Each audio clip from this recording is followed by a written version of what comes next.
Di luar ini ya. Assalamualaikum warahmatullahi wabarakatuh. Perkenalkan, nama saya Ivanda Putra dengan NIM 22080048. Sesi 63 mata kuliah Survei Pemetaan dengan dosen pengampu Pak Riko Mayudi STMT. Baiklah, saya akan membacakan presentasi saya. Yang pertama, peta topografi dan kontur.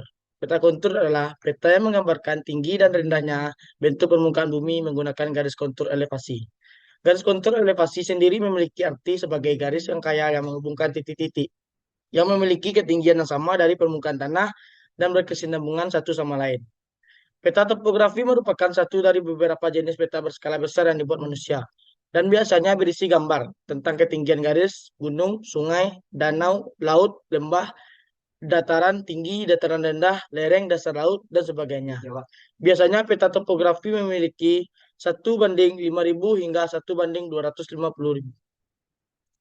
Fungsi peta topografi. Yang pertama, dengan garis-garis kontur di permukaan peta juga dapat melihat perbedaan ketinggian permukaan juga kontur tanah di suatu wilayah.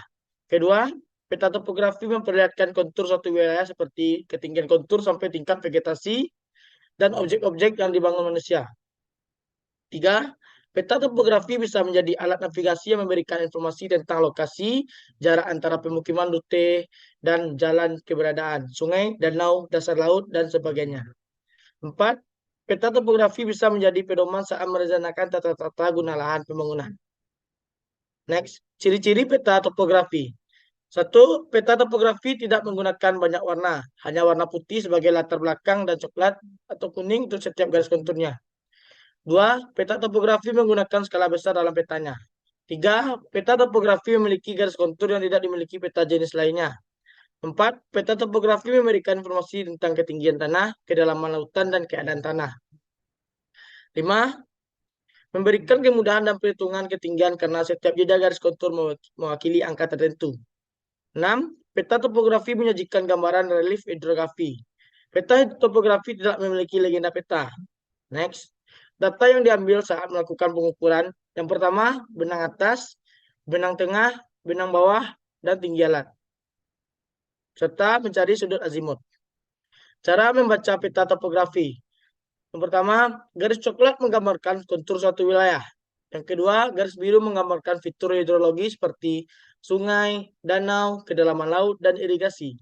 Tiga, garis merah menggambarkan batasan lahan dan jalanan penting. Empat, garis hitam menggambarkan fitur-fitur buatan manusia seperti raket api, perbatasan, jalur transmisi listrik, dan jalan setapak. Rumus yang digunakan dalam pengolahan data. Pertama, jarak optis. Dengan rumus benang atas kurang benang bawah kali 100%. Kedua, mencari koordinat X, Y, dan Z. X yaitu X0 tambah DAB sin A. Sedangkan Y, YO tambah DAB cos A. Dan Z, ZO tambah tinggi alat. Beda tinggi dengan rumus tinggi alat kurang benang tengah. Pengukuran dan pembuatan peta kontur menggunakan waterpass. Dalam survei pemetaan di tambang, terdapat peralatan yang berguna dalam pembuatan kontur, yaitu menggunakan waterpass. Waterpass adalah alat yang berfungsi untuk mengukuran atau menentukan sebuah benda atau garis dalam posisi rata, baik pengukuran secara vertikal ataupun horizontal. Langkah pengerjaan menggunakan waterpass. Pertama, dirikan statif pada BM atau posisi yang telah ditentukan. Dua, memasang waterpass pada statif. Tiga, melakukan penyetelan alat agar dapat keseimbangan dan kedataran dengan memastikan kira-kira level terdapat pada posisinya. Empat, menempatkan dan membaca benang atas, tengah, dan bawah azimuth lens. Lima, membaca azimut dengan kompas. Peta kontur.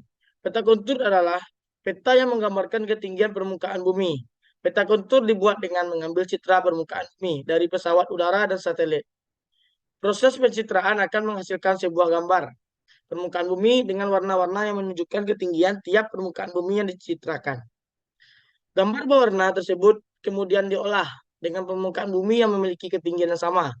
Tiap garis yang dalam polin ketinggian permukaan bumi yaitu yang sama. Peta kontur.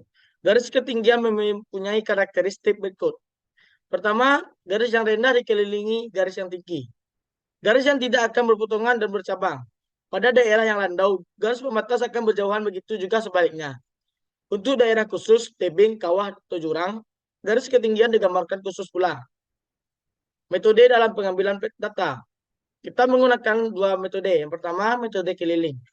Pengukuran ini berguna untuk melakukan pembatasan wilayah Universitas Negeri Padang. Kita mulai dari BM01 dan dilanjutkan seterusnya. Data yang perlu dicari adalah benang atas, tengah, dan bawah, serta tinggi alat. Metode polar.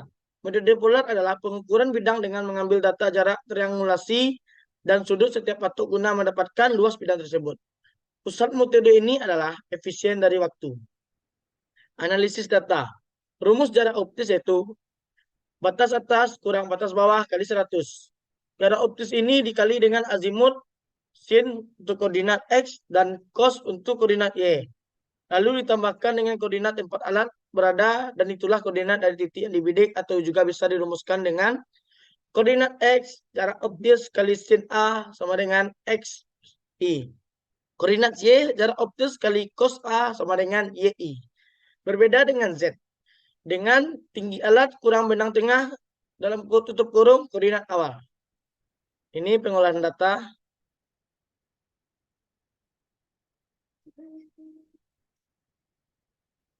Ini contoh peta kontur yang didapatkan dari pengolahan data. Yang terakhir, kesimpulan. Dari praktikum yang telah dilakukan, dapat disimpulkan bahwa menentukan luas dengan menggunakan alat waterpass dapat mempermudah dalam melakukan pengolahan data. Kita menggunakan rumus yang telah dipelajari dan dipahami.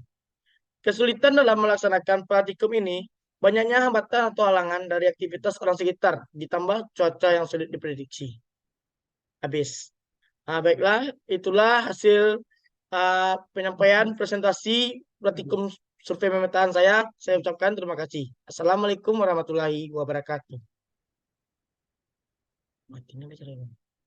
Tepuk tangan.